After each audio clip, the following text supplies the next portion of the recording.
Jama'a assalamu alaikum ta'ala barkatu ɗan uwa masoya na masaya manzon Allah sallallahu alaihi wasallam. Na san dai za ku yi mamaki yau na kawo ziyara wajen babban shehi masoyin manzon Allah sallallahu alaihi wasallam. Yan uwa duk wanda ya tsaya ya kalli wannan bidiyo nawa kuma ya sharing ya yi like ya yi comment da sallallahu alaihi wasallam ubangiji Allah ya yi masa duk abin da yake damunsa zahiran wa batinan. Ubangiji Allah ya biya masa bukatunsa alfarman annabi da alƙur'ani. ‘Yan uwa dubi saman komenti na abin da wani bawan Allah ya faɗa. Ya ce ya gwada sirrin Fatiha 92 da na bayar. Sirri ce kaifiyan wadda minahi ya ci kulli shayin inda ka tsaya tsayin daka ka aiwatar da shi alfarman Muhammadu Rasulullahi bukatar ka za ta biya. Ku duba ga abin da bawan Allah ya faɗa. Sannan Fatiha ce ake yanta 92. Ana karanta Fatiha ce kafa 92 ido a rufe. Kar ka kula kowa, kar ka yi kowa magana za ka karanta Fatiha kafa 92 da bismillah. Wallahi alfarman annabi da alƙur'ani duk wani abun da kake nema. Kowace irin bukata ce ba za ka tashi wurin Allah ka biya maka bukata ba. To akwai wanda suke yawan tambaya na malam kuɗi, sirrin samun kuɗi, almalu alfatau. Shine yau na kawo ziyara wajen babban shehin masoyi ne ko masoyin annabi Muhammad sallallahu alaihi wasallam. Yan uwa ku yi laikin ku share saboda al'ummar duk duniya su amfana da wannan sirrin da zai bayar. Na ce to ya kamata sai a karmaka Allah ya ba mu sirri na kuɗi na buga kuɗi wanda yanda ka san ATM in dai kana da ATM to minahi ya tafi shi bukata za ta biya alfarma annabi da alqur'ani da bai ku shi. Assalamu alaikum wa rahmatullahi ta'ala wa barakatuhu. Uhayyikum bi ahsani tahiyya wa afdali tahiyya wa tahiyyatul ahli janna fi janna wa assalamu alaikum.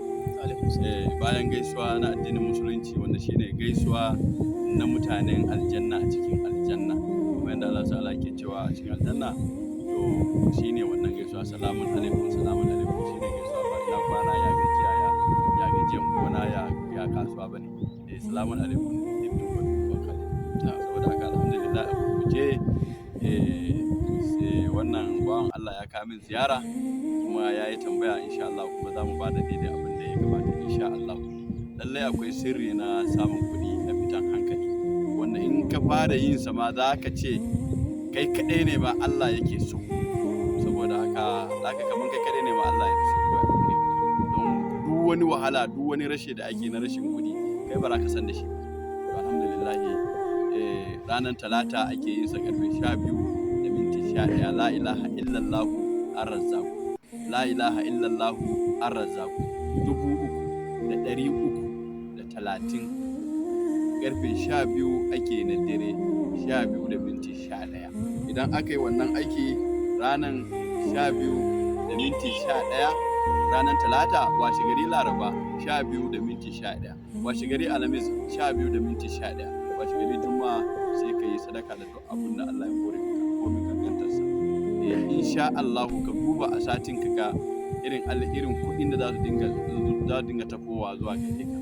Wasu wanda baka tsammani ma ya baka kuɗi zai baka, sannan harkokinka za su buɗe kai ko baka da sana'an komai Allah zai kawo maka kuɗi ta yadda baka tsammani ta layin da baka taba tsammani kuɗi zai iya fitowa ta wurin ba. Al'umma annabi Muhammad sallallahu alaihi wasallam wannan ba wai labari bane ko da ba ni ina aiki da shi sai dai yana da nauyi karfe 12:11 kai timing sosai in ba ka sa kula ba wallahi sai 12 ya kace barka huta kada to in baka yi sa bacci mai nauyi ne zai zo danne ka in ka saba zuwa sallah asuba ne ma to in baka yi sa ba sai rana fito zaka je sallah asuba saboda nauyin sirri, saboda haka a sa hankali sosai Allah ubangiji ya dafa mana. Sannan akwai kuma wanda ake sha wanda ake rubuta alam na shara kafa 1000 sannan za a rubuta shi kuma 1000 daidai insha Allah sai a samu kaucin rimi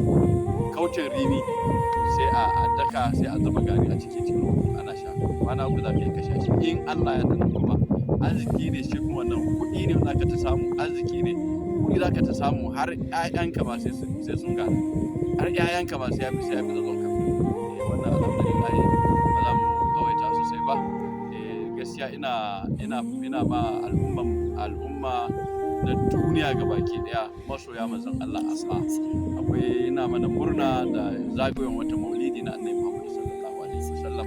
Sannan hakika akwai abu ne sa nace masoya manzon Allah, saboda wasu ana maulidi a gun ji suke kama na cika musu wuka gindin su saboda bakin ciki, saboda ba su son manzon Allah sallallahu alaihi wasallam.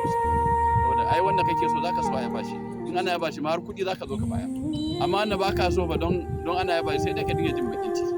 To saboda haka ni ina ma murna masoya Annabi Muhammad sallallahu alaihi wasallam na lokacin duniya gabaki daya, ina mana murnan zuwan zagayowar wata maulidi. Sannan ina so na bada sirri a cikin wata maulidi. An ce a watan Ramadan akwai wani dare yana ce sa Lailatul Qadr ko Lailatul Qadr khairun alfi shahri. Daren Lailatul Qadr ya fi darare ya fi watanni dubu inji Allah a cikin Alkur'ani. To akwai kuma dare ɗaya na watan Rabiul Awwal wanda shi adadin sa ma ba a isa faɗi adadin.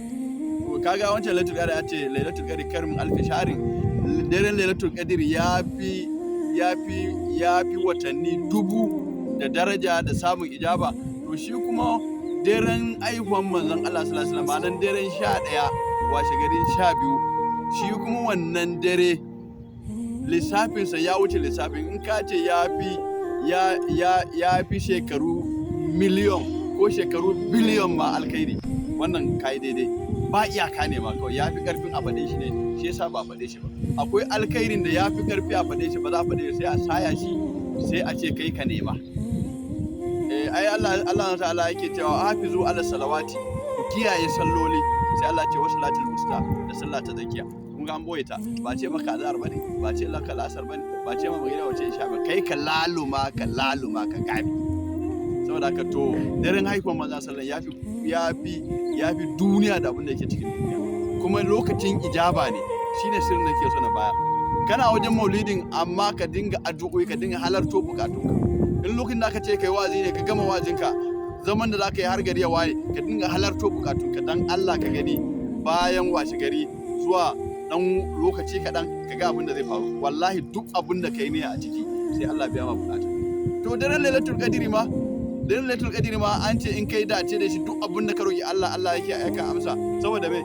Saboda a ciki aka saukar da Alkur'ani. Abun ne darajan da daren ya samu kenan, a ciki aka saukar da Alkur'ani, daren da aka saukar da Alkur'ani. Kuma Allah ta'ala ke cewa qul bi fadlillahi wa bi ni'matihi wa bi zalika falyafrahu. Allah ce da falalan ubangiji, wa bi qul bi fadlillahi wa bi rahmatihi, da falalan ubangiji da rahamar ubangiji to ayi farin ciki. Menene falalan ubangiji? Alkur'ani. Menene rahaman ubangiji? Shine Annabi Muhammad sallallahu alaihi wasallam. Don Allah sai yake cewa ma arsalnaka illa rahmatan lil alamin. Ba mu aiko ka ba sai da domin ka zama rahama ga dukkan halitta fa, ba ce dan adam ko aljini. Saboda haka Lailatul Qadr ta samu daraja ne saboda an saukar da Alkur'ani a cikin sa. To yaya daren da kuma aka saukar da Annabi Muhammadu sallallahu alaihi wasallam a ciki, shi kuma yaya zai ya darajar sai. To saboda haka wannan shine sirrin da zan bayar. Wannan daren ijaba ne. In har an karbi addu'o'inka, duk abin da ka roki Allah daren Lailatul Qadr, saboda a daren aka saukar da Alkur'ani, to daren da aka saukar da manzon Allah sallallahu alaihi wasallam fa, duk abin da ka roki Allah wallahi Allah zai ansa shi. Wannan shine sirrin zan bayar. Daren Lailatul Qadr shine yau 11, daren 12 na gobe. Insha Allah a tsaya sosai. In ka samu zuwa maulidi, maka samu zuwa maulidi ma kana gida baka da lafiya, ka tsaya da addu'o'i, duk bukatanka ka tsaya, ka ne don ka bacci, ka liski wannan daren. Alfarman sallallahu alaihi wasallam za ka yi labari, za ka ba da labari a comment section. Comment section. Ka san abubuwan naku ne na matasa, mu ba yin sa muke ba mu iya shi ba. Za ka ba labari a comment section. Insha Allah. Kuma akwai tambayar da ke ka kira shi wannan sai dai kamin ziyara, to insha Allah zai tambaye ni kuma zan masa bayani kuma zai ma bayani. Assalamu alaikum warahmatullahi ta'ala barakatuh.